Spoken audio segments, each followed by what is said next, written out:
ꯃꯌꯥꯝꯕꯨ ꯊꯣꯏꯕꯤ ꯀꯩꯁꯥꯝꯅ ꯇꯔꯥꯝꯅ ꯑꯣꯛꯆꯕꯒ ꯂꯣꯏꯅꯅ ꯈꯨꯔꯨꯝꯖꯔꯤ꯫ ꯉꯁꯤꯁꯨ ꯃꯍꯧꯁꯥꯒꯨꯝ ꯃꯌꯥꯝꯒꯤꯗꯃꯛꯇ ꯌꯥꯝꯅ ꯅꯨꯡꯉꯥꯏꯔꯕ ꯐꯨꯡꯒꯥ ꯋꯥꯔꯤ ꯑꯃ ꯄꯨꯗꯨꯅ ꯂꯥꯛꯆꯔꯤ꯫ ꯋꯥꯔꯤ ꯑꯁꯤꯕꯨ ꯊꯥꯕꯤꯔꯛꯄꯅ ꯑꯊꯧꯕ ꯃꯩꯇꯩ꯫ ꯍꯧꯖꯤꯛ ꯃꯌꯥꯝ ꯄꯨꯟꯅ ꯋꯥꯔꯤ ꯑꯁꯤ ꯇꯥꯃꯤꯟꯅꯔꯁꯤ꯫ ꯅꯨꯃꯤꯗꯥꯡ ꯑꯃꯅꯤ, ꯑꯆꯧꯕ ꯌꯨꯝ ꯑꯃꯗꯒꯤ ꯕꯤꯖꯣꯏ ꯀꯧꯕ ꯅꯨꯄꯥ ꯑꯃ ꯃꯄꯨꯛꯅꯤꯡ ꯅꯨꯡꯁꯤꯅ ꯀꯞꯄꯒ ꯊꯣꯛꯂꯛꯏ꯫ ꯑꯗꯨꯒ ꯕꯤꯖꯣꯏꯒꯤ ꯇꯨꯡꯗ ꯃꯪꯒꯤ ꯀꯧꯕ ꯅꯨꯄꯥ ꯑꯃꯁꯨ ꯕꯤꯖꯣꯏꯗ ꯉꯥꯡꯗꯅ ꯏꯟꯅꯔꯛꯂꯤ꯫ ꯕꯤꯖꯣꯏꯅ ꯃꯪꯒꯤꯗ, "ꯗꯥꯗꯥ, ꯅꯪꯅ ꯌꯨꯝꯗ ꯇꯨꯃꯤꯟꯅ ꯆꯪꯕꯤꯈ꯭ꯔꯣ." "ꯀꯔꯤꯒꯤ? ꯑꯩꯅ ꯏꯆꯥ ꯅꯨꯄꯥ ꯄꯨꯁꯦ ꯍꯥꯏꯕ ꯅꯠꯇ꯭ꯔꯣ? ꯍꯧꯖꯤꯛꯇꯤ ꯃꯤꯅ ꯇꯞ ꯇꯥꯈꯩ ꯐꯨꯔꯛꯂꯦꯗꯅ." "ꯍꯣꯏ, ꯑꯩꯕꯨꯗꯤ ꯐꯨꯔꯛꯇ꯭ꯔꯦ. ꯏꯅꯥꯎꯗ ꯐꯨꯕꯤꯔꯛꯄꯗꯨꯒꯤ ꯅꯨꯡꯉꯥꯏꯕꯤꯗꯕꯩ ꯋꯥꯅꯤ." ꯕꯤꯖꯣꯏꯗꯨ ꯋꯥ ꯃꯈꯥ ꯇꯥꯗꯕꯤ ꯃꯣꯏ ꯑꯅꯤꯅ ꯆꯪꯂꯝꯕ ꯏꯃꯨꯡꯗꯨꯗ ꯁꯥꯎꯅ ꯌꯦꯡꯂꯝꯂꯒ ꯃꯌꯨꯝꯗ ꯍꯜꯂꯛꯂꯦ꯫ ꯕꯤꯖꯣꯏꯗꯨ ꯑꯍꯤꯡꯁꯤꯃ ꯇꯨꯝꯕ ꯌꯥꯗ꯭ꯔꯦ꯫ "ꯑꯩꯕꯨ ꯀꯌꯥꯝꯅ ꯁꯣꯜꯂꯕ ꯖꯥꯠꯅꯣ? ꯃꯁꯤꯡ ꯐꯅꯗꯤ ꯌꯥꯝꯃꯦꯁꯦ. ꯏꯔꯦꯜ ꯍꯥꯠꯄ ꯆꯤꯡꯂꯦꯟꯅ ꯑꯩꯉꯣꯟꯗ ꯐꯨꯔꯛꯂꯤꯕꯁꯦ. ꯏꯄꯥ ꯏꯆꯥꯒꯤ ꯏꯔꯦꯜꯁꯨ ꯃꯠꯄ, ꯐꯨꯁꯨ ꯐꯨꯔꯛꯄ. ꯕꯥꯖꯤꯒꯤ ꯇꯔꯨꯡ ꯎꯄꯨꯗꯨ ꯀꯗꯥꯏ ꯂꯩꯈ꯭ꯔꯦ? ꯐꯠꯇꯕ ꯊꯕꯛꯁꯦ ꯈꯨꯠ ꯊꯥꯔꯣꯏ ꯈꯟꯕꯅꯤ. ꯑꯗꯣ ꯃꯥꯅ ꯇꯧꯔꯛꯂꯤꯕꯁꯤꯗꯤ ꯑꯐꯕꯅꯤ ꯍꯥꯏꯗꯣꯏꯔꯣ? ꯏꯃꯥꯒꯤ ꯂꯃꯟ ꯁꯤꯡꯗꯕ ꯌꯥꯗꯦ. ꯑꯩ ꯃꯤꯆꯪ ꯇꯝꯕ ꯍꯧꯕ ꯇꯥꯕꯅꯤ." ꯕꯤꯖꯣꯏꯗꯨ ꯃꯄꯥꯅ ꯂꯩꯔꯝꯕ ꯂꯥꯏꯅꯤꯡꯊꯧ ꯀꯥꯗꯨꯗ ꯆꯪꯂꯛꯏ꯫ ꯑꯗꯨꯒ ꯃꯄꯥꯒꯤ ꯐꯃꯨꯡ ꯃꯈꯥꯗ ꯂꯩꯔꯤꯕ ꯇꯔꯪ ꯎꯄꯨꯗꯨ ꯒꯣꯔꯣ ꯒꯣꯔꯣ ꯆꯤꯡꯊꯣꯔꯛꯏ꯫ "ꯕꯥꯖꯤ, ꯅꯪ ꯑꯝꯇ ꯊꯣꯛꯂꯛꯑꯣ. ꯊꯤꯜꯂꯕꯅꯤ. ꯉꯥꯏꯕ ꯌꯥꯕ ꯊꯕꯛ ꯅꯠꯇꯦ." ꯉꯥꯏꯍꯥꯛꯀꯤ ꯃꯇꯨꯡ ꯕꯤꯖꯣꯏꯒꯤ ꯃꯄꯥꯗꯨ ꯃꯀꯣꯛꯇ ꯐꯤꯉꯧ ꯑꯃ ꯌꯦꯠꯂꯒ ꯈꯨꯗꯩ ꯑꯃ ꯁꯦꯠꯂꯒ ꯂꯥꯏꯅꯤꯡꯊꯧꯒꯤ ꯀꯥꯗꯨꯗꯒꯤ ꯊꯣꯛꯂꯛꯏ꯫ ꯕꯤꯖꯣꯏꯒꯤ ꯃꯄꯥ ꯀꯨꯜꯂꯅ ꯕꯤꯖꯣꯏꯗ, "ꯀꯔꯤ ꯇꯧꯔꯤ ꯕꯤꯖꯣꯏ? ꯇꯔꯪ ꯎꯄꯨꯗꯨꯗ ꯀꯔꯤ ꯌꯦꯡꯒꯦ ꯍꯥꯏꯔꯤꯕꯅꯣ?" "ꯕꯥꯖꯤ, ꯑꯩ ꯃꯤꯆꯪ ꯁꯥꯟꯅꯗꯕ ꯌꯥꯗ꯭ꯔꯦ." "ꯀꯔꯤꯒꯤ ꯃꯤꯆꯪ ꯁꯥꯟꯅꯒꯗꯣꯏꯕ?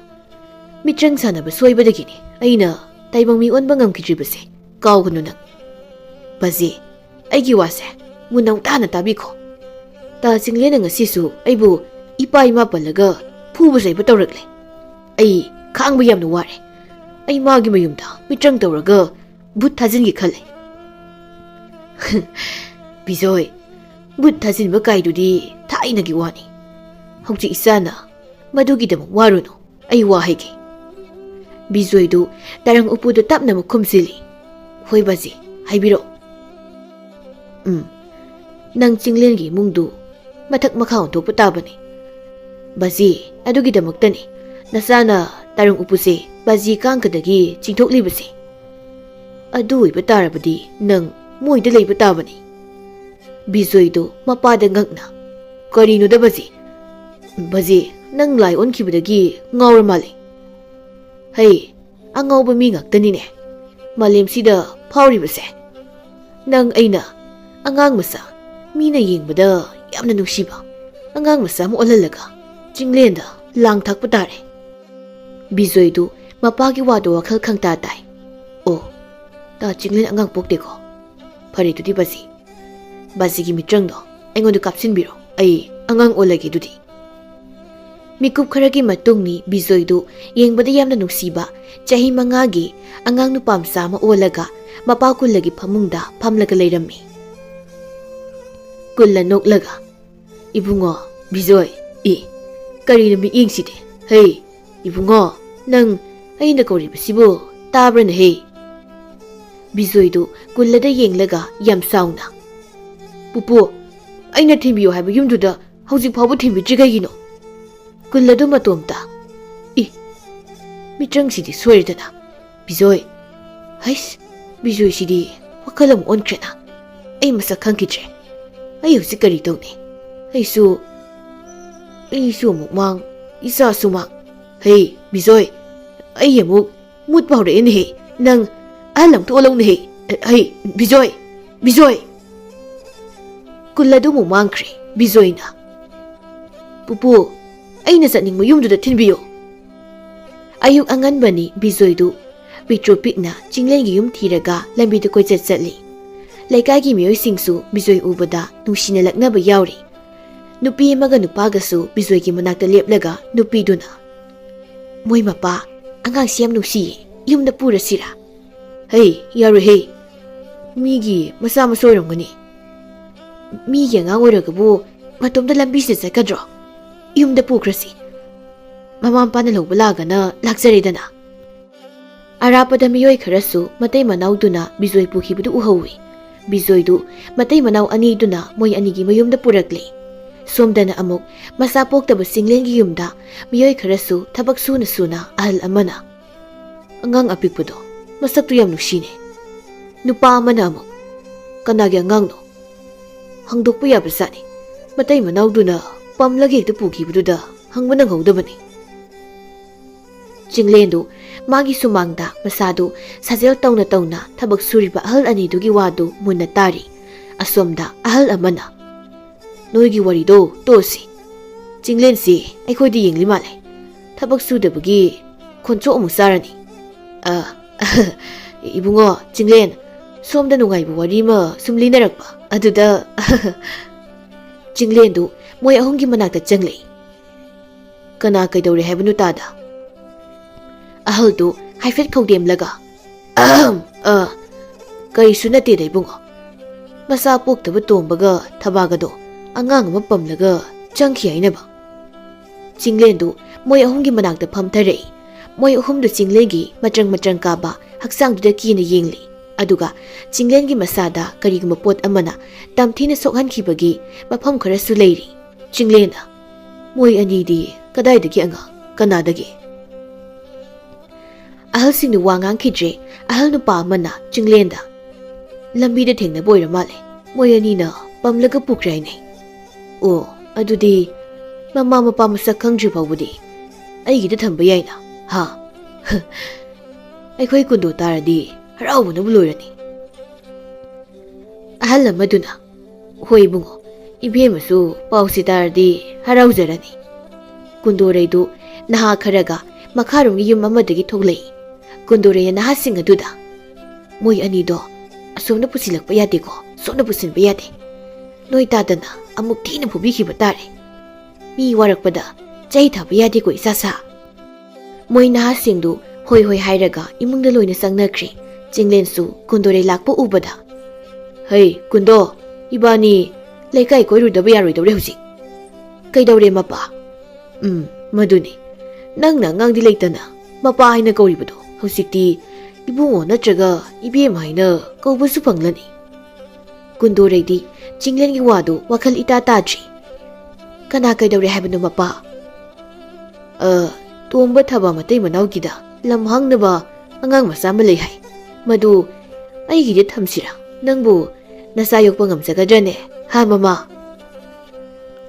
ꯁꯣꯝꯗ ꯑꯉꯥꯡ ꯄꯤꯛꯇ꯭ꯔꯨ ꯑꯣꯜꯂꯕ ꯕꯤꯖꯣꯏꯗꯨ ꯊꯕꯥꯗ ꯆꯦꯠꯅ ꯅꯨꯡꯁꯤꯅ ꯀꯣꯜꯂꯤ꯫ ꯇꯣꯝꯕꯒ ꯊꯕꯥꯒꯗꯨ ꯃꯀꯣꯛ ꯁꯥꯔꯝꯃꯤ꯫ ꯕꯤꯖꯣꯏꯗꯨ ꯃꯈꯣꯏ ꯑꯅꯤꯒꯤ ꯑꯣꯏꯅꯤꯡꯕꯅꯁꯨ ꯂꯣꯏꯔꯝꯃꯤ꯫ ꯇꯣꯝꯕꯒꯤ ꯃꯃꯥ ꯀꯦꯇꯨꯀꯤꯅ ꯍꯤꯗꯥꯛꯐꯨ ꯑꯃ ꯆꯤꯡꯂꯒ ꯐꯝꯃꯦꯜꯗꯒꯤ ꯅꯣꯏꯅ ꯄꯨꯔꯛꯂꯤꯕ ꯑꯉꯥꯡꯗꯣ ꯑꯉꯥꯡ ꯅꯠꯇꯦ, ꯂꯥꯏꯅꯤ ꯏꯕꯨꯡꯉꯣ꯫ ꯍꯥꯟꯅꯒꯤ ꯃꯐꯝꯗ ꯊꯝꯂꯨꯆꯣ꯫ ꯅꯣꯏ ꯑꯅꯤ ꯑꯋꯥꯐꯝꯗ ꯇꯥꯒꯅꯤ ꯏꯕꯦꯝꯃ꯫ ꯃꯤ ꯐꯠꯇꯕꯅ ꯃꯨꯟꯕꯤꯈꯤꯅꯤ, ꯅꯤꯡꯕ ꯀꯥꯏꯍꯧꯅꯤ꯫ ꯊꯕꯥꯅ ꯏꯃꯥ, ꯂꯥꯏ ꯍꯥꯏꯗꯤ ꯀꯔꯤꯅꯣ?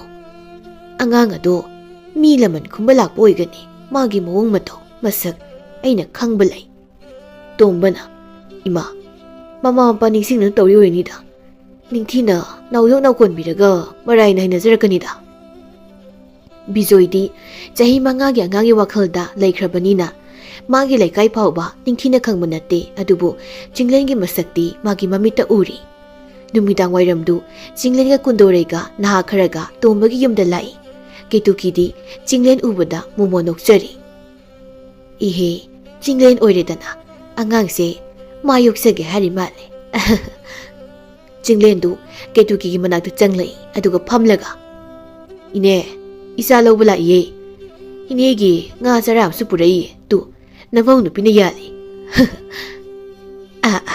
ꯄꯨꯖꯈ꯭ꯔꯣ ꯄꯨꯖꯈ꯭ꯔꯣ, ꯅꯪꯅ ꯌꯣꯛꯄꯅ ꯍꯦꯟꯅ ꯐꯗꯧꯔꯤꯅꯤ꯫ ꯍꯩ, ꯑꯩ ꯋꯥ ꯍꯥꯏꯒꯦ, ꯃꯨꯟꯅ ꯇꯥꯎ꯫ ꯑꯉꯥꯡꯁꯦ ꯂꯥꯏꯅ ꯊꯥꯔꯛꯄꯅꯤꯀꯣ, ꯁꯦꯟꯅꯕ ꯋꯥꯗꯧꯔꯤꯕꯅꯤ꯫ ꯑꯗꯨꯅꯤꯅꯦ, ꯁꯦꯟꯅꯕ ꯋꯥꯗꯧꯔꯤꯕ ꯑꯉꯥꯡꯅꯤ꯫ ꯇꯣꯝꯕ, ꯅꯪ ꯏꯅꯥꯛꯇ ꯂꯥꯎꯅꯦ, ꯊꯕꯥꯁꯨ ꯂꯥꯎꯅꯦ꯫ ꯇꯣꯝꯕꯒ ꯊꯕꯥꯒꯗꯨ ꯀꯤꯅ ꯌꯦꯡꯅꯩ꯫ ꯇꯣꯝꯕꯅ ꯅꯪꯗꯤ ꯏꯇꯩꯃ ꯀꯨꯟꯗꯣꯒ ꯁꯤꯗ ꯑꯗꯨꯝ ꯂꯩꯌꯣ꯫ ꯍꯣꯏ ꯗꯥꯗꯥ, ꯑꯩ ꯆꯪꯉꯛꯀꯦ꯫ ꯁꯣꯝꯗ ꯊꯕꯥꯅ ꯀꯨꯟꯗꯣꯔꯩꯗ ꯌꯥꯝ ꯆꯤꯡꯅꯅ ꯏꯆꯦ, ꯆꯝꯅ ꯁꯨꯝ ꯀꯣꯏꯔꯛꯏꯔꯣ? ꯁꯦꯡꯅ ꯁꯨꯝ ꯍꯥꯏꯔꯒꯦꯀꯣ ꯊꯕꯥ, ꯋꯥ ꯀꯣꯏꯊꯣꯛꯄꯒꯤ ꯀꯥꯟꯅꯕ ꯂꯩꯔꯔꯣꯏ꯫ Maramdi noi ta Singlengi marai khanglibaduni. Kundoregi wadu tabada Jinglena moida laklibasu angang loba lakpani haiba khangli. Tombadu thamoi kaibagumna yenglai. Jinglena tombada. Ngangdo aina mingtholabani tomba pari kaurabani. Ine nasugi mingsibu phajabro ha. Ketukina sana bakra watro ha. Nei khaiba kaina kawdobu isuni.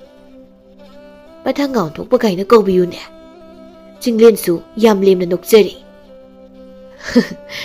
Inegidi ming anido adum kawbiro. Aigidi pari kawrabani. Tomba kadaya ngangdo. Tombana hoi tata ai puthokjaraklage. Tombadu wakhal yam nungaitana bisoidu imungdagi pamaga puthorei.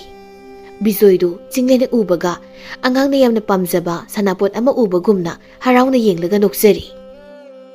Jinglena ihe masaksidi taibang mina pokpa mantene haine. Taibang mina pokpa mantradi iroina pokpa maliraba ha. Adu haiba natene laigi makhutna sema male haige tawbani. Laina ne nangi tharakpa oiramlani adudi. Hai tomba thaba kapkanu matam khara khaki wani ne. Tombana karino ima matam khara khaki haidi. Thaba nangdi wakhal tapa natro ha. Thabadi bijoigi nungsiba masaktuda yenglaga mapi tethokli. Jinglena bijoidu nungsina pamlaga pukhre kundoreidu thabada nungaitana yenglamlaga satkre. Numidang thabadu Ketuki manakta pamlaga Ketuki saglung mapalda alumet piri. Ketuki na thabada nangbu angangdu uningbrane hai bema. Ima ay nupupusnatana ay kizanena kamay na haibang amdoino. Matam kharadi Jinglengi de lejarasano. Magida kayam kuina bu thambang amnigene. Taibang misunataba angangdubo. Thaba Ketuki da kina yengli. Imana nga sayde nganglibudubu karino ima. Minati laini na dumahiribudubu. Imana karihuma makhangba mali. Tombadu thongjin mapana phamlaga leirami Ketukina. Thongjin mapana phamganune nangbu tomba. Ima ayoksikti afaba fataba ayi wakhalda chap manarida hamu hamuni khale. Thabadu tombada yenglaga ibanisu chakcha thosiro. Sanaba tawsi thaba.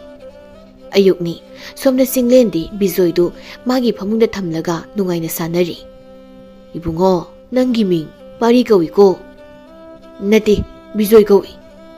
Jinglendu swai lawi. Jinglen khawang yenglaga. Kanano zikido. Mama. Hai mama. Kundo.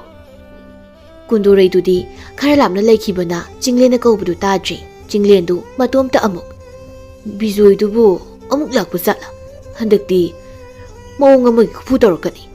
Mapa maiba kullap phawba aigi kupuda lale selibani. Man ai hatna mu hotnakibado ai kaudre. Masa lotkibagi ma hingbani. Kullap alakpada bijoidu Jinglena khana yengi aduga Jinglengi phajaba phamungduda makhong hamjilli. Jinglendu khangchen chen thoi. Hera karino da natai sadi da pari nang suba. Phamungsi loiredana. Bijoidu Jinglenda yenglaga. Sise aigi yumla pabong. Ihe nangi yum oibagi natro nangna aigi phamungda mangsilibuse. Adoibungo nang mathangda sumaina tawba yadeko. Aidi yamna hangoiganmani haksangsu yamna nanjabani. Bijoidu Jinglengi wa tade mapalomda kana senthoki aduga pukhri amada jom launa mu chongthaki. Kundoreisu pukhri dei singsoklaga leiramba tanja hekthoi. Kundoreina is angang sidi isinga tari dana irak na batari isase moi bapasibu ngawra bajalo. Kundoreisu isingda jomlauna songthai laibak thibadi Kundoreidu iroi bahiramje ising mayai irak nari. Ising mayai da khapkhap singlaga laikre bijoidu isinga jomjom iroiraga. Imase irak nari ai ima nusi yamna. Bijoidu Kundorei tamna jomjom iroiraga Kundoreibu pukhri mapalda pukhalei. Jinglengi naha kharasu pukhrida jomjom chongtharei. Kundoreidu phana kuina wakhal tade. Nusiba mikup ama haibaduni Kundoreidi aphaba miyoi oibanina Bijoida minusi asawa amadi phangli. Chinglengi nahasingna Kundoreidu thanglaga pukhibaduda Bijoido Kundoreida yenglaga imagumi natra mahakse ado aibu pokpidi nateko aduga aina mabu asam nusiba phawsi kaigino. Bijoidu mathakta karakpada Chinglendu Kundoreida kolaga kapaga leirami naha amana Chinglenda Dada itai mase kem tawroi thoina pakhatpiba tawrano.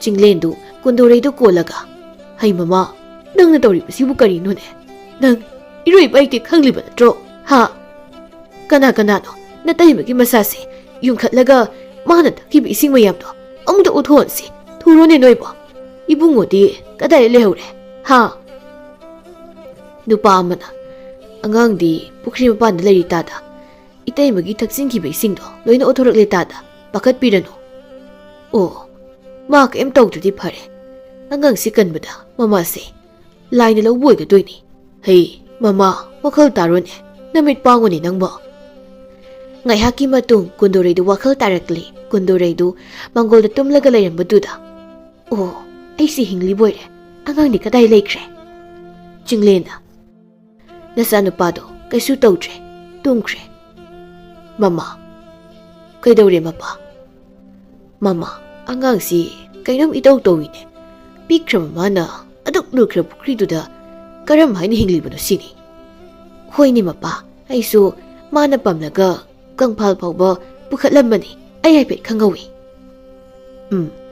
ine ketukina haibado sumdawri laina aikhoi gi pirakpani haibado ine ketukido lai tongba ahalni mana haiba sumi nasa nupase senaba khara wadawri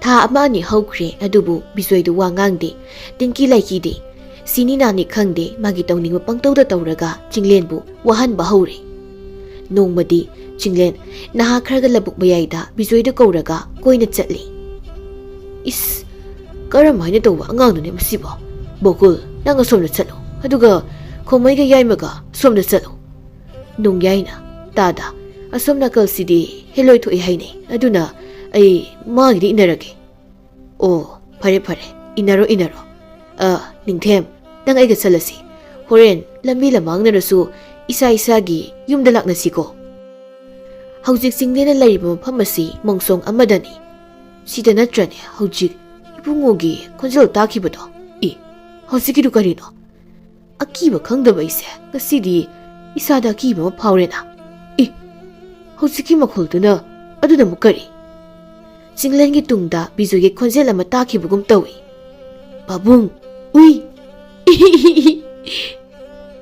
Chinglendu satlang lai thorai hau ai ni bungo ai tungna natra hoji ibungo nai kaurakpado ibungo pari kadom dong chingkhra bazana Chinglendu tung olingai Bijoidu Chinglengi mamangda pibam yam kaiba mong amada babung ai thiba laklibro ha adri tiro ai amu lot lagi Chinglendu khangprek khangna ibungo kari pibam no kasi nangi pibam sidi nang heloi ongnarabra ha babung aibu heloi ongnaba manbrane ha heloi ongnaba natiko butna heloi ongnade ibungo napayam na kire yumda lasilao mamsilagle aidi babungna singjiba makai yumda loi se ai singo Chinglendu Bijoidu yenglaga lao nakhutu piro dudi khut pairaga singba yaroi aigi leisi pairaga singo Bijoidu mamit lakthoklaga magi maraidu lamuk sangna tingthorei Chinglendu kanna lauraga ok khongai kapkhalai Chinglena kapagi khonjel marakta Bijoidu kana noksili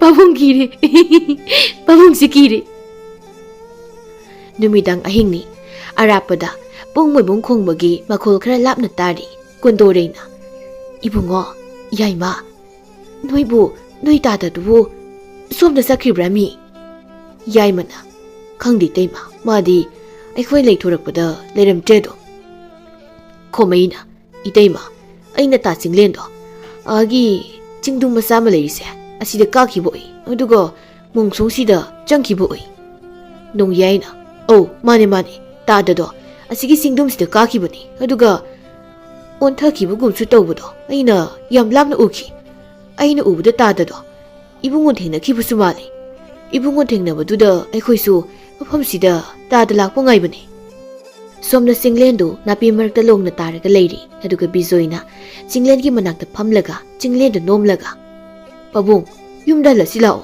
two ꯑꯥꯗ ꯃꯣꯏꯕꯨꯡꯒ ꯄꯨꯡꯒ ꯊꯤꯟꯕ ꯇꯥꯏ ꯄꯥꯕꯨꯡ ꯌꯨꯝꯗ ꯍꯜꯂꯁꯤ ꯀꯨꯟꯗꯣꯔꯩꯗꯨ ꯕꯤꯖꯣꯏꯒꯤ ꯃꯅꯥꯛꯇ ꯆꯪꯂꯛꯏ ꯀꯨꯟꯗꯣꯔꯩꯗꯨ ꯆꯤꯡꯂꯦꯟꯒꯤ ꯃꯑꯣꯡꯗꯨ ꯎꯕꯗ ꯑꯁ ꯍꯦꯂꯣꯏ ꯑꯣꯛꯅꯕꯒ ꯑꯣꯏꯔ ꯆꯥꯠꯂꯣ ꯅꯣꯏ ꯇꯥ ꯆꯤꯡꯂꯦꯟꯁꯤꯕꯨ ꯌꯥꯏꯃ ꯌꯥꯏꯃꯅ ꯑꯣꯏꯒꯗꯣꯏꯅꯤ ꯏꯇꯩꯃ ꯄꯨꯡ ꯃꯣꯏꯕꯨꯡ ꯈꯣꯡꯕꯁꯤꯡꯗꯣ ꯈꯣꯡꯕ ꯉꯥꯛꯇ ꯂꯦꯞꯄꯤꯌꯨ ꯐꯔꯦ ꯅꯣꯏ ꯇꯥꯗꯁꯦ ꯑꯃꯨꯛꯇ ꯊꯥꯡꯕ ꯉꯝꯕ ꯅꯍꯥ ꯑꯃꯅꯤꯗ ꯆꯪꯉꯛꯑꯣ ꯄꯥꯔꯤ ꯅꯪ ꯏꯃꯥ ꯄꯝꯒꯦ ꯂꯥꯛꯑꯣꯁꯦ ꯄꯥꯔꯤ ꯍꯥꯏꯕꯗꯤ ꯕꯤꯖꯣꯏꯗꯨ ꯀꯨꯟꯗꯣꯔꯤꯅ ꯄꯝꯂꯒ ꯌꯨꯝꯗ ꯍꯜꯂꯛꯏ ꯃꯇꯝ ꯈꯔ ꯑꯃꯨꯛ ꯍꯧꯈ꯭ꯔꯦ ꯅꯣꯡꯃ ꯊꯕꯥꯗꯨ ꯀꯦꯇꯨꯀꯤꯒꯤ ꯃꯅꯥꯛꯇ ꯐꯝꯂꯒ ꯃꯃꯥꯒꯤ ꯃꯪꯒ꯭ꯔꯥ ꯑꯉꯥꯟꯕꯗꯨ ꯃꯀꯨ ꯈꯣꯛꯄꯤꯔꯤ ꯊꯕꯥꯗꯨ ꯋꯥ ꯉꯥꯡꯗꯦ ꯀꯦꯇꯨꯀꯤ ꯊꯕꯥꯗ ꯌꯦꯡꯂꯒ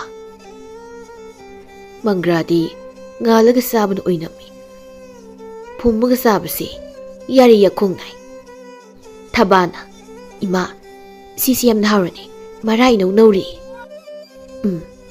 ꯑꯗꯨ ꯑꯣꯏꯅ ꯄꯤꯔꯛꯑꯣ ꯇꯣꯝꯕꯗꯤ ꯍꯜꯂꯛꯇ꯭ꯔꯤꯕ꯭ꯔꯥ ꯍꯜꯂꯛꯇ꯭ꯔꯤ ꯏꯃꯥ ꯃꯥꯁꯨ ꯌꯨꯝꯁꯤꯗ ꯑꯉꯥꯡ ꯑꯃ ꯂꯩꯖꯔꯝꯂꯕꯗꯤ ꯌꯨꯝꯗ ꯂꯩꯇ꯭ꯔꯤꯁꯦ ꯀꯩꯁꯨ ꯂꯩꯔꯝꯅꯤ ꯃꯪꯂꯥꯟ ꯌꯥꯎꯗ꯭ꯔ ꯄꯨꯟꯁꯤꯅꯤꯗ ꯏꯃꯥ ꯑꯩꯈꯣꯏꯁꯦ ꯀꯦꯇꯨꯀꯤꯗꯨ ꯃꯣꯃꯣꯟ ꯅꯣꯛꯂꯒ ꯊꯕꯥꯗ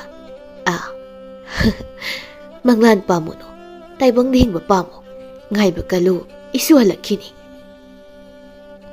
ꯊꯕꯥꯗꯨ ꯀꯦꯇꯨꯀꯤꯗ ꯃꯪꯒ꯭ꯔꯥ ꯄꯤꯔꯒ ꯌꯥꯝ ꯉꯛꯅ ꯏꯃꯥ ꯀꯩꯅꯣ ꯃꯥ ꯑꯃꯨꯛ ꯍꯜꯂꯛꯈꯤꯅꯤ ꯍꯥꯏꯗꯤ ꯋꯥꯔꯤ ꯑꯃ ꯂꯩ ꯆꯤꯡꯂꯦꯟꯅ ꯕꯤꯖꯣꯏꯒꯤ ꯃꯄꯥ ꯀꯨꯜꯂꯒꯤ ꯃꯔꯜ ꯃꯊꯨꯝ ꯃꯠꯈꯤꯕꯒꯤ ꯊꯧꯗꯣꯛ ꯑꯃ ꯂꯩ ꯃꯗꯨꯗꯒꯤ ꯑꯣꯏꯔꯛꯄ ꯉꯥꯛꯇꯅꯤ ꯊꯧꯗꯣꯛꯁꯤꯡꯁꯤ ꯊꯕꯥꯗꯨ ꯀꯦꯇꯨꯀꯤꯗ ꯃꯃꯤꯠ ꯀꯨꯞꯇꯅ ꯌꯦꯡꯉꯤ ꯀꯦꯇꯨꯀꯤꯗꯨ ꯊꯕꯥꯗ ꯅꯣꯛꯅ ꯅꯣꯛꯅ ꯀꯨꯜꯂꯒꯤ ꯋꯥꯔꯤ ꯂꯤꯔꯛꯏ ꯉꯁꯤꯗꯒꯤ ꯆꯍꯤ 15-30 ꯃꯃꯥꯡꯒꯤ ꯋꯥꯔꯤꯅꯤ ꯅꯣꯡꯃ ꯆꯤꯡꯂꯦꯟꯗꯨ ꯀꯨꯜꯂꯒꯤ ꯄꯥꯛ ꯆꯥꯎꯔꯕ ꯂꯧꯏꯪꯈꯣꯜ ꯃꯌꯥꯏꯗꯨꯗ ꯃꯇꯣꯝꯇ ꯐꯝꯂꯤ ꯏꯄꯜ ꯀꯨꯜꯂꯗ ꯑꯁꯨꯝ ꯅꯥꯀꯟꯒꯤ ꯂꯧꯕꯨꯛꯁꯦ ꯉꯥ ꯄꯨꯈ꯭ꯔꯤ ꯑꯃ ꯇꯧꯅꯕ ꯍꯥꯏꯔꯒꯦ ꯑꯩꯅ ꯍꯥꯏꯕꯁꯦ ꯁꯣꯏꯗꯅ ꯌꯥꯔꯛꯀꯅꯤ ꯆꯤꯡꯂꯦꯟꯗꯨ ꯀꯨꯜꯂꯒꯤ ꯂꯧꯁꯪꯂꯣꯝꯗ ꯂꯥꯛꯏ ꯀꯨꯜꯂꯗꯤ ꯕꯤꯖꯣꯏꯒ ꯀꯦꯀꯨ ꯂꯣꯠꯄꯤ ꯁꯥꯟꯅꯔꯤ ꯀꯨꯜꯂ ꯕꯤꯖꯣꯏꯗꯨ ꯊꯤꯅ ꯏꯕꯨꯡꯉꯣ ꯕꯤꯖꯣꯏ ꯌꯥꯝ ꯂꯥꯞꯅ ꯂꯣꯠꯀꯅꯨꯅꯦ ꯅꯆꯦꯅꯤꯅꯦ ꯏꯍꯦ ꯀꯗꯣꯝꯗ ꯂꯩꯈ꯭ꯔꯕꯖꯥꯠꯅꯣ ꯃꯁꯤꯕꯣ ꯁꯦꯟꯅꯕ ꯋꯥꯕ ꯏꯆꯥꯅꯤ ꯃꯃꯥꯁꯨ ꯍꯜꯂꯛꯇꯦ ꯆꯤꯡꯂꯦꯟꯁꯤꯅ ꯍꯣꯕꯦ ꯀꯔꯤꯃꯨꯛ ꯇꯧꯔꯨꯕꯖꯥꯠꯅꯣ ꯆꯤꯡꯂꯦꯟ ꯀꯔꯤꯃꯨꯛ ꯊꯦꯡꯅꯔꯦ ꯅꯍꯥꯟꯒꯤ ꯂꯤꯟ ꯈꯔꯧꯗꯣ ꯑꯃꯨꯛ ꯊꯣꯛꯂꯛꯂꯕ꯭ꯔꯣ ꯃꯗꯨ ꯍꯥꯠꯇꯕ ꯁꯨꯛꯌꯥ ꯌꯥꯔꯣꯏ ꯑꯉꯥꯡꯅꯒ ꯆꯪꯂꯨꯔꯕꯗꯤ ꯁꯣꯏꯗꯅ ꯁꯤꯛꯄ ꯇꯥꯔꯦ ꯆꯤꯡꯂꯦꯟꯗꯨ ꯂꯥꯎꯔꯒ ꯆꯪꯂꯛꯏ ꯏꯄꯜ ꯈꯔꯧꯗꯤ ꯑꯩꯅ ꯅꯍꯥꯟ ꯉꯥꯄ꯭ꯔꯨꯝ ꯇꯥꯟꯕꯗ ꯍꯥꯠꯈ꯭ꯔꯕꯅꯤ ꯑꯁ ꯁ꯭ꯋꯥꯏꯗ ꯂꯦꯞꯄꯒ ꯋꯥꯔꯤꯁꯦ ꯍꯧꯗꯣꯛꯄꯅ ꯐꯅꯤ ꯀꯔꯤ ꯋꯥꯔꯤꯅꯣꯅꯦ ꯆꯤꯡꯂꯦꯟ ꯏꯄꯜ ꯅꯣꯡꯄꯣꯛꯂꯣꯝꯒꯤ ꯂꯧꯐꯝꯁꯦ ꯉꯥꯒꯤ ꯄꯨꯈ꯭ꯔꯤ ꯇꯧꯊꯣꯛꯂꯁꯤ ꯃꯤ ꯇꯣꯡꯕ ꯌꯥꯕ ꯉꯥ ꯊꯥꯗꯔꯁꯤ ꯏꯄꯜ ꯍꯩ ꯂꯧꯐꯝ ꯄꯥꯝꯃꯨꯏ ꯆꯤꯡꯂꯦꯟ ꯄꯜꯂꯣꯏ ꯋꯥꯡꯃꯗ ꯉꯥꯌꯣꯛ ꯄꯨꯈ꯭ꯔꯤ ꯑꯆꯧꯕ ꯑꯃ ꯂꯩꯔꯤ ꯀꯩꯅꯣ ꯏꯄꯜꯅ ꯉꯥ ꯆꯥꯅꯤꯡꯕ ꯀꯥꯟ ꯄꯜꯂꯣꯏꯗꯨ ꯇꯥꯟꯅ ꯆꯠꯂꯒ ꯉꯥ ꯐꯥꯔꯨꯕꯗ ꯋꯥꯏꯗꯅ ꯃꯤꯁꯨ ꯂꯩꯕ ꯅꯠꯇꯦ ꯉꯥꯕꯨ ꯂꯩꯔꯝꯂꯔꯣꯏ ꯍꯨꯔꯥꯟꯕꯁꯤꯡꯅ ꯂꯣꯏꯅ ꯍꯨꯔꯥꯜꯂꯝꯃꯅꯤ ꯍꯨꯔꯥꯜꯂꯣꯏ ꯑꯩꯅ ꯃꯔꯝ ꯈꯪꯅ ꯉꯥꯗꯣ ꯌꯣꯛꯈ꯭ꯔꯕꯅꯤ ꯏꯄꯜ ꯉꯥꯁꯤꯡꯗꯣ ꯃꯤꯇ꯭ꯔꯪ ꯄꯣꯠꯁꯦꯝꯒ ꯇꯧꯔꯒ ꯌꯣꯛꯈ꯭ꯔꯕ ꯍꯥꯏꯁꯦ ꯅꯪꯅ ꯈꯪꯂꯣꯏ ꯑꯩ ꯀꯣꯟꯅ ꯍꯥꯏꯒꯦ ꯏꯄꯜ ꯃꯔꯝꯗꯣ ꯍꯥꯟꯅ ꯍꯥꯏꯔꯛꯎꯀꯣ ꯑꯩꯗꯤ ꯉꯥ ꯆꯥꯅꯤꯡꯕ ꯀꯥꯟꯗ ꯍꯦꯛꯇ ꯀꯨꯝꯕ ꯐꯥꯗꯣꯏꯅꯤ ꯀꯨꯜꯂꯗꯨ ꯆꯤꯡꯂꯦꯟꯒꯤ ꯋꯥ ꯇꯥꯗꯦ ꯄꯤꯛꯂꯤꯕ ꯃꯆꯥꯅꯨꯄꯥ ꯕꯤꯖꯣꯏꯗꯨ ꯀꯧꯗꯨꯅ ꯊꯤꯔꯒ ꯆꯠꯈ꯭ꯔꯦ ꯅꯣꯡꯃ ꯅꯤꯅꯤꯒꯤ ꯃꯇꯨꯡꯅꯤ ꯆꯤꯡꯂꯦꯟꯗꯨ ꯃꯌꯨꯝ ꯏꯪꯈꯣꯜ ꯃꯔꯛꯇ ꯋꯥꯈꯜ ꯋꯥꯅ ꯂꯦꯞꯂꯤ ꯆꯤꯡꯂꯦꯟꯅ ꯏꯆꯦ ꯂꯥꯛꯂꯒꯕꯨ ꯍꯪꯒꯥꯝ ꯊꯣꯡꯕꯁꯦ ꯄꯤꯖꯒꯗ꯭ꯔꯅꯦ ꯅꯣꯡꯃꯇ ꯑꯍꯥꯎꯕ ꯏꯟꯁꯥꯡ ꯄꯤꯖꯕ ꯉꯝꯈꯤꯗ꯭ꯔꯕ ꯏꯆꯦꯅꯤ ꯑꯔꯥꯞꯄ ꯃꯐꯝꯗ ꯌꯨꯝ ꯄꯥꯟꯈꯤꯕꯅ ꯑꯁꯨꯛ ꯀꯨꯏꯕꯁꯦ ꯏꯆꯦꯒꯤ ꯃꯅꯥꯛꯇ ꯆꯠꯄ ꯐꯥꯎꯕ ꯉꯝꯈꯤꯗꯕꯅꯤ ꯑꯩꯁꯦ ꯍꯣꯏ ꯐꯔꯦ ꯏꯄꯜ ꯀꯨꯜꯂꯗ ꯑꯩꯒꯤ ꯈꯨꯠꯁꯨꯃꯜ ꯍꯟꯗꯛ ꯊꯥꯒꯤ ꯉꯁꯤ ꯈꯔ ꯄꯤꯔꯣ ꯍꯥꯏꯖꯔꯒꯦ Chinglendu ingkoldagi tholakli aduga yumgi mangolde hekka khatpaga makhong yetu surida thangkatlaga ihe aidi kawbu kawre ipalgi paloi wangmada nga pukri ma leibado maduda nga pharubu yaine ipal nasu nga phasan yu haibani kanade pukri dudagi nga pharurage ije nang ngasidi aina nga pizaba ngamani Chinglendu paloi wangmada leiba kullagi nga so pukri du tana lakli aduga Chinglendu pukri mapanda leplaga yam harauna nga so busari mayam sidi anakpada yum amat suta pudene sigini ne ngam to huran dribase ihe lungu asoba masu thamine ipal gise kanade amani satlauna pharaga yumda nam tawrage arapada piru kengoi hekpa nupi masu Chinglen da yengli nupi du ketuki du Chinglen da yenglaga matomta kanano ne kullagi ngayok pukri mapanda lungu pairaga lepi basiba hey khungi dore ne kullagi pukri si masin tumba wa yamna yungmani ising manung daga oire makhong makhuse loina segai batari ni masiba mase kandaba yade ai nahas ki manak siliko ketuki du labuk lamyai du da Chinglen du da ibungo na kau da jelei hadubu Chinglen di pukri du da yam harauna song thakre ketuki na pukri di yorakpada pukri du ina punga ngangna taruga leiramle I marak tu Chinglen gi makhong du mathabak tu su wama to na thinbagi machet segaraga leiramle mabuk tu su wama to na thinbagi phawdok laga leiramle Chinglen gi wahaudagi kullaga Chinglen gi sagai na taiga ningai sangdana ba dum haukre kullasu makok yamna sarami oh kari leibok no egi sibo Chinglen nang singawi da mare yelaga budi aina sungani haibabu masu ai lawin khol mayam senariba miyoy amani ai gi lanthum senariba miyoy amada aron ba karigi takthok tribunu hairakani mana khangpham thokpa phawba loliba karigi nohlakani kullagi nupi du kullagi manakta hobe chele tapak leina kullada hey moi mapa makhala kai gi mi khaido Chinglen gi mayum de pulawine khulai amamsu loina pai hoy kari haina ba sa moi gi du ba pakhat kanu mama lam khura piraga themba yabra yengsi somla Chinglen gi yumda Chinglen du mayam mamangda thamlaga Chinglen gi mamana kullana isa hat ke thorang mani isa na panari balanthum lawin kholbu mana kari gi lang thak libano ai isa na sena banga yok pukri ni kullana lang thak libado leikai gi nupi amana Chinglen na budi hangzaboi ra male pukri du da kari mitrang tawraga nga du yokpagi haidana ahal amana aduni Chinglen na panaba law ingkol pukri du di Chinglen da loina khangan mam thok tro mayam su chumi haidana khumnai Chinglen du masa puma pia ngobana yomlaga kullagi yumda thanglaga purakle aduga kullagi sumangda thamlaga nupa amana mayam su tabiyo aduga kullasu tabiyo Tanjadu da kulladu mayam marak da sanglei aduga nupadu gi wadu marak thatlaga maya ai warep ama khangzare ai gi lanthum gi tangkai ma Chinglen da ma palage aduga Chinglen gi asok pasu phatriba phawba ai layeng jarage nupi amana ipal de amai bani ipal na khoi mayam se amuk thamai gi hairibro ai gi asidi afaba khakta sina bani adugumba tabada nungai ta wahi watado ai gi yumda laklaga amuk hana panbirakano leikai gi miyoy khara amadi kullaga yeknabu oiramle makhoi khara du wari sabana ngaude kullagi yumlomna sensinki aduga kullagi yumdu mei thagalei kullagi nupiga bizoiga du laroga senthore laibak thibani kullagi yeknaba miyoy khara duna kullagi yumdu maina tumna thadok pire kulladu magi nupiga masaga du kolaga kapanatana atopa pamba yamta leiramde